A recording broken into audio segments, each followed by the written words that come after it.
Hello friends, good morning. आप सब लोगों का मेरे चैनल में स्वागत है।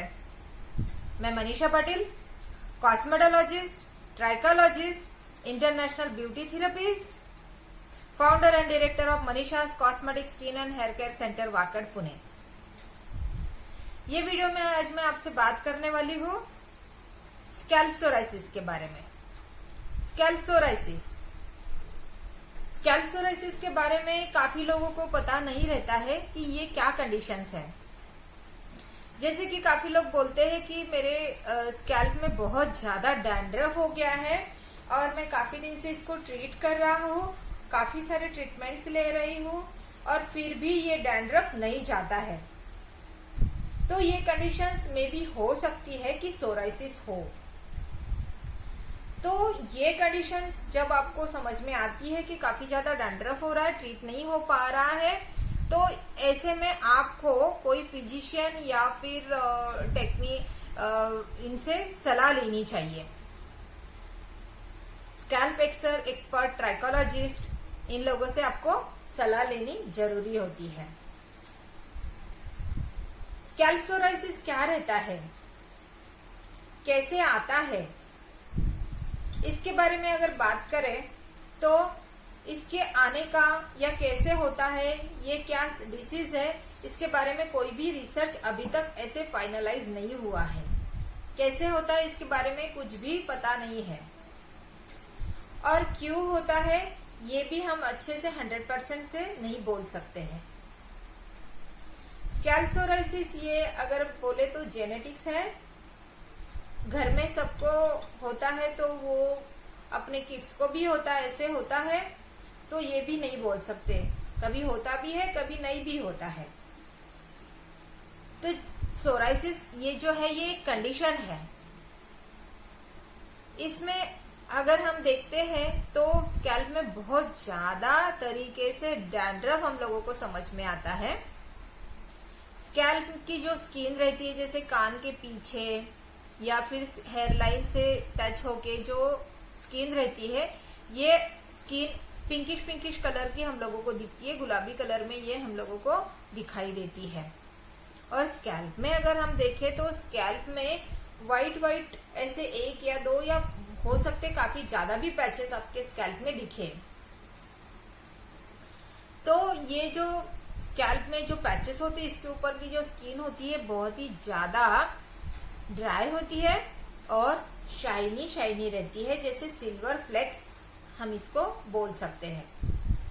इस तरीके से आपके स्कैल्प में सोराइसिस के सिम्टम्स या सोराइसिस इस तरीके से आपको दिखता है। सोराइसिस की कंडीशंस में अगर हम देखें तो जैसे हम अगर स्कैल्प में थोड़ा इच कर दे तो इस स्कैल्प में जो भूसा होता है, जैसे जो सोराइसिस का जो डैंड्रफ रहता है, इस तरीके से निकलता है जैसे कि आपने कोई अपना थम्स अप की बॉटल हम जैसे खोलते हैं तो जो थम्स अप जैसे एकदम फ्लश से बाहर आता है, उस तरीके से ये डैंड्रफ अपने स्कैल्प में से निकलता ही रहता है जैसे जैसे आप इच करते रहते हो। तो इस तरीके से ये स्कैल्प में सोराइसिस दिखता है। अभी ये जो सोराइसिस का जो टाइप है, इसमें अगर हम डैंड्रफ की जैसे ट्रीट करें तो मे भी हो सकता है कि ये बढ़ जाता है। डैंड्रफ की जैसे अगर इसको हम ट्रीट करना चाहे या होम केयर इसके बारे में हम शुरुआत करें तो ये डैंड्रफ और भी ज्यादा बढ़ जाता है। इसलिए इसको अगर सोराइसिस हमारे स्कैल्प में ऐसे अगर हम लोगों को समझ में आता है तो इसको हमको उसी तरीके से ट्रीट करना होता है। डैंड्रफ अगर आपके स्कैल्प में हो रहा है काफी ज्यादा तरीके से, आपने कोई फिजिशियन से, ट्राइकोलॉजिस्ट से इसको कंसल्ट किया है, कोई तज्ञ पर्सन से आपने इसको कंसल्ट किया है, तो आपकी समझ में आ जाएगा कि ये आपके स्कैल्प में सोराइसिस कंडीशन है। तो उसी वक्त आपको स्कैल्प में शैम्पू यूज करना बंद कर देना चाहिए। जैसे कोई भी आप शैम्पू मार्केट में से लेके आ रहे हो और यूज कर रहे हो तो इसको आपको तुरंत बंद कर देना चाहिए। इसके लिए अगर आपको शैम्पू को यूज करना है तो कोई भी माइल्ड शैम्पू, जैसे अपना जो प्रोडक्ट है सेंसिक्योर शैम्पू, ये आपको यूज करना चाहिए, वो भी weekly 2 times, twice a week. इससे ज्यादा आपको शैम्पू यूज नहीं करना है, क्योंकि क्या है, इस कंडीशन में स्कैल्प बहुत ही ज्यादा ड्राई रहती है, और अगर आप इस कंडीशन में शैम्पू डेली यूज करोगे तो आपकी स्कैल्प हो सकती है और भी ज्यादा ड्राई हो, और भी ज्यादा ड्राइनेस वहां पे इंट्रोड्यूस हो और इचीनेस आपको फील हो। इसलिए मैं सजेस्ट करती हूँ कि ये कंडीशन में आपको कोई भी शैम्पू अगर यूज करना है तो माइल्ड शैम्पू जैसे सेंसिक्योर शैम्पू है अपना, वो ट्वाइस अ वीक ही आपको यूज करना है। ये हो गई फर्स्ट थिंग। सेकेंड थिंग है कि जब आप स्कैल्प में कोम कर रहे हो तो कोम आपको बहुत ही ज्यादा सावधानी से करनी है, बहुत ही लो मोशन, स्लो मोशन से आपको वो करनी है स्कैल्प को। तो वो स्कैल्प का कंघी के जो नोक्स है वो तो लगने चाहिए, बट ज्यादा स्क्रैच भी नहीं होना चाहिए, क्योंकि क्या होता है कि ये जो डैंड्रफ है बहुत ज्यादा थिक मोटे मोटे लेयर्स आपके स्कैल्प पे बन जाते हैं, और आप अगर इसको कोम करोगे ज्यादा तरीके से तो स्केल बड़े बड़े से निकलेंगे, मे बी हो सकता है कि स्कैल्प में से आपके ब्लड भी निकले।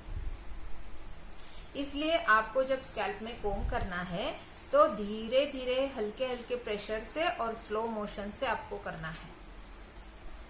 बालों में अगर फ्लेक्स कट के और उसको अगर आप निकालने की कोशिश करोगे तो प्रेशर में भी बढ़ सकता है, तो आपके बाल भी झड़ सकते हैं। तो इसके लिए मैं सजेस्ट करूंगी कि नंबर 1 आपको weekly twice mild shampoo use करना है। सेकेंड थिंग, आपको जब कोम करनी है बालों में तो बिल्कुल स्लोली करनी है, कम प्रेशर में करनी है, क्योंकि स्कैल्प को भी लगे लेकिन स्क्रैच भी ना हो। ये 2 चीजें आपको बहुत संभाल के करनी है। इसके लिए अपने सेंटर्स में लाइनअप प्रोसेस होती है ट्रीटमेंट की, जो कि साइंटिफिकली अगर हम सोचे तो ये स्कैल्प में हम उसको कैसे और क्यों करते हैं। अगर देखें तो हमारा जो सोराइसिस कंडीशन में स्कैल्प अगर हम एग्जामाइन करते हैं तो बहुत ज्यादा ड्राई रहता है, भूसे के जैसे आपके स्कैल्प में से डैंड्रफ निकलता है।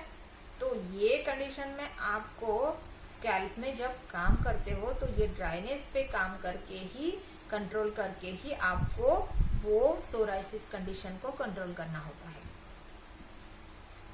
तो देखो, अगर आपके स्कैल्प में ड्राइनेस है तो उसको शुरुआत में थोड़ा हाइड्रेटिंग प्रोसेस करना जरूरी हो जाता है। जैसे कि आप स्कैल्प में हाइड्रेटिंग जेल अप्लाई करते हो, अपने पास जो हाइड्रा स्मूथ करके हाइड्रेटिंग जेल होता है उसको आपको स्कैल्प में 1 से 2 टीस्पून लेके स्कैल्प में अच्छे से रब कर लेना है, जिससे कि आपके स्कैल्प में जो एक्सेसिव ड्राइनेस है वो थोड़ा कम हो जाए और हाइड्रेटिंग हो जाए आपका स्कैल्प। इसके बाद आपको स्कैल्प में कोम करना है, बिल्कुल धीरे धीरे, संभाल के। ये होने के बाद जो डेड सेल्स जम गई है या फिर डेड लेयर जो जम गए, स्केल जो जम गए, उसको हमको एक्सफोलिएट करने हैं, स्कैल्प से छुड़ाना है, या एक दूसरे से जो चिपके हुए स्केल से उसको निकालना है, धीरे धीरे अलग अलग करना है। तो इसके लिए अपने पास जो प्रोसेस होता है या जो प्रोडक्ट होता है वो है माइक्रोडर्मा। माइक्रोडर्मा प्रोडक्ट के साथ हम करेंगे माइक्रोडर्मा एब्रेशंस।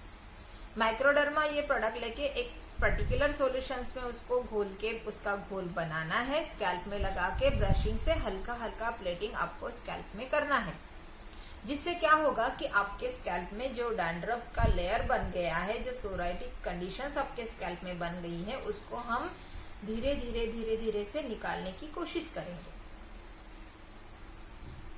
ये 10 to 15 मिनट का प्रोसेस कर लेने के बाद आपको स्कैल्प में पील अप्लाई करना है। स्कैल्प पील जैसे भी आप स्कैल्प में अप्लाई करते हो तो ये क्या करता है कि जो छूटे हुए स्केल है या फिर आपके स्कैल्प में जो ड्राई स्केली डैंड्रफ जम गया है, सोराइटिक कंडीशन जो है, इसको वो धीरे धीरे क्लीन करते जाता है। क्लीनिंग प्रोसेस करते हैं, इसलिए हम वहां पे पीलिंग करते हैं। पीलिंग करने के दौरान आपकी स्कैल्प धीरे धीरे क्लीन होना शुरू हो जाएगी। थोड़ा सा इचिंग होगा, उस प्रोसेस में, बट आफ्टर वॉश आपको लगेगा कि स्कैल्प बहुत अच्छे से क्लीन हो गया है। तो इस तरीके से आपको स्कैल्प में हाइड्रेटिंग, कोमिंग, माइक्रोडर्मा एब्रेशंस करके बाद उसके बाद उसमें आपको पीलिंग करवा लेना है। इस तरीके से आपका स्कैल्प का पूरा क्लीनिंग हो जाएगा। इस तरीके से आपने स्कैल्प को क्लीन कर लिया। फिर इसमें आपको बहुत सारा मॉइस्चराइजिंग करना है, हाइड्रेशन करना है स्कैल्प के स्किन को।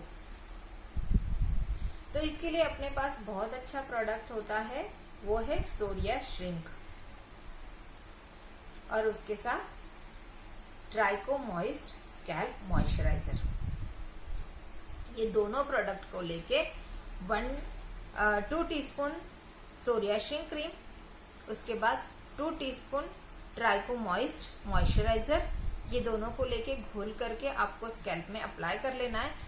एकदम हल्के हल्के हाथ से पूरे स्कैल्प में आपको मसाज करनी है। मसाज 10 to 15 मिनट्स करके स्कैल्प में आपको वो प्रोडक्ट पेनिट्रेट करना है। स्कैल्प के स्किन में जो ऊपरी तरफ से ड्राइनेस हो गया है या हाइड्रेशन कम हो गया है, या फिर स्कैल्प में जैसे डेड सेल्स बहुत ज्यादा होने के कारण स्किन बिल्कुल ही ड्राई हो गई है, उसको आपको हाइड्रेट कर देना है। हाइड्रेट हो जाने के बाद फिर इसमें एक पैक लगता है जो कि स्कैल्प को और ज्यादा हाइड्रेशन मेंटेन रखने के लिए हेल्प करता है, वो है aloe vera gel. Aloe vera gel 2 to 3 teaspoon aloe vera gel लेके आपको स्कैल्प में हल्का सा अप्लाई कर देते हैं। उसके बाद उसके ऊपर हम 3 से 5 मिनट तक के लिए स्टीम करते हैं। ये प्रोसेस होने के बाद क्लाइंट को वैसे ही सब एप्लीकेशंस के साथ हम छोड़ते हैं। रात भर ये प्रोडक्ट या फिर नियर अबाउट 6 to 7 आवर या 12 आवर आपको स्कैल्प में आप रख सकते हो। इसके बाद हम बोलते हैं कि घर पे आप माइल्ड शैम्पू से इसको वॉश कर दो। ये हो गया पूरा ट्रीटमेंट। इस तरीके से आपको स्कैल्प को क्लीन कर लेना है। आप फील करोगे कि स्कैल्प में बहुत ही रिलीफ हो गया है।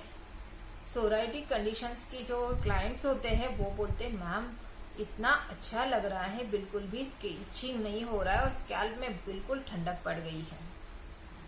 इस तरीके से ये प्रोसेस होता है और क्लाइंट बहुत ही हैप्पी होता है।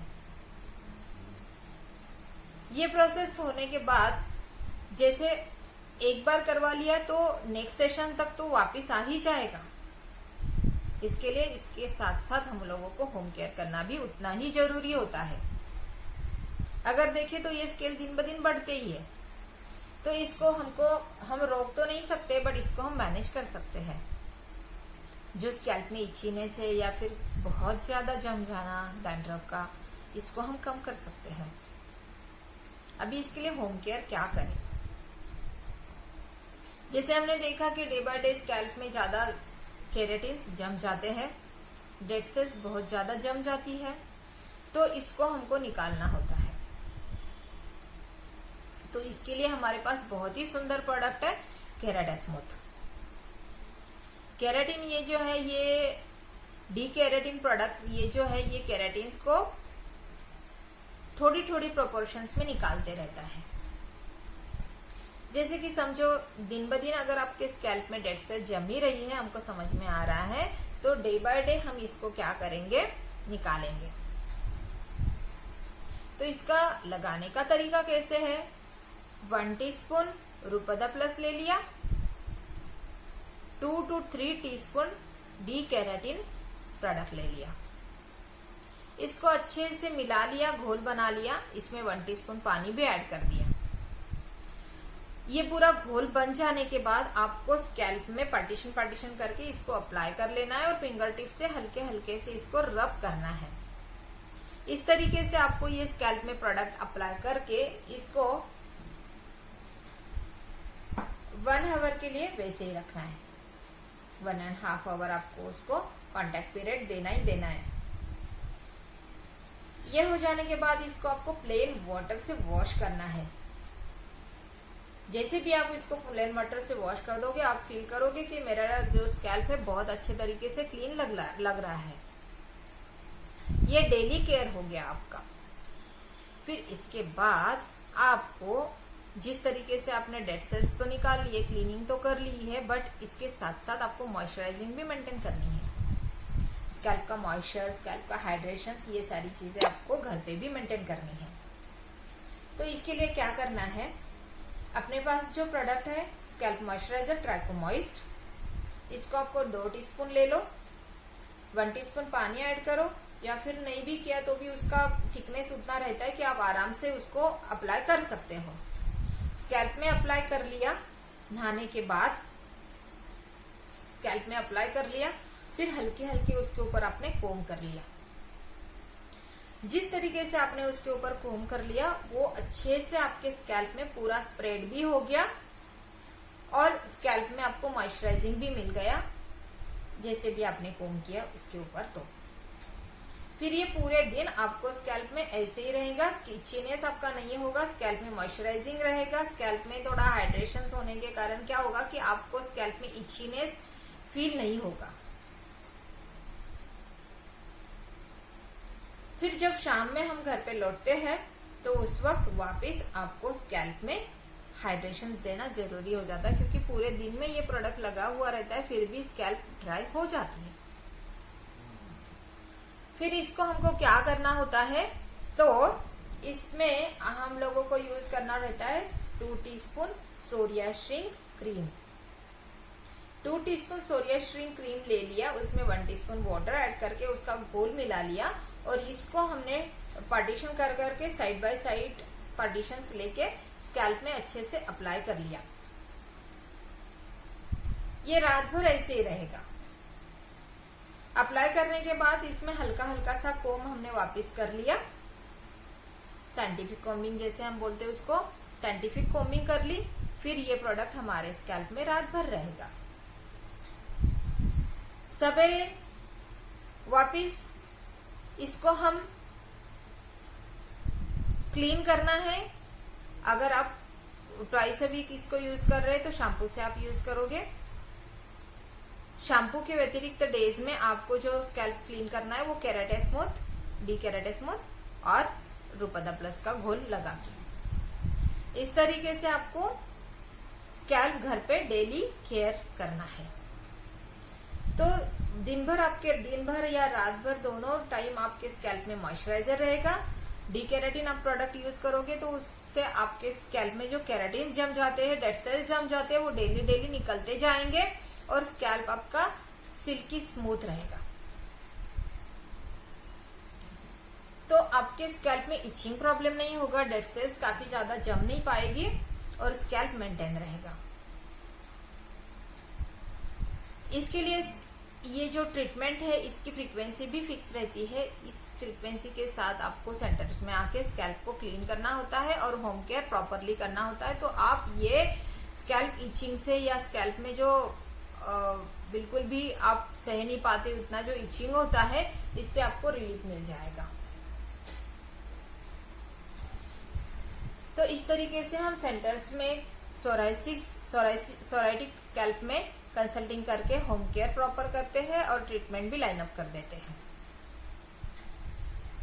अभी आप सब लोगों के मन में ये क्वेश्चन रहेगा कि ये जो सोराइटिक कंडीशंस होती है, सोराइसिस कंडीशंस होती है, ये इन्फेक्शियस होती है क्या? इन्फेक्शन इससे बढ़ता है, कॉन्टेजिनियस होती है?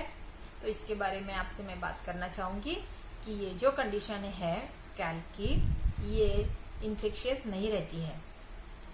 इन्फेक्शियस नहीं रहती है, इन्फेक्शन इससे नहीं बढ़ता है, ये कंटेजिनियस भी नहीं रहती है। इससे एक घर में अगर एक जन को सोराइसिस कंडीशन है तो ये दूसरे को होगा, ऐसे नहीं होता है। तो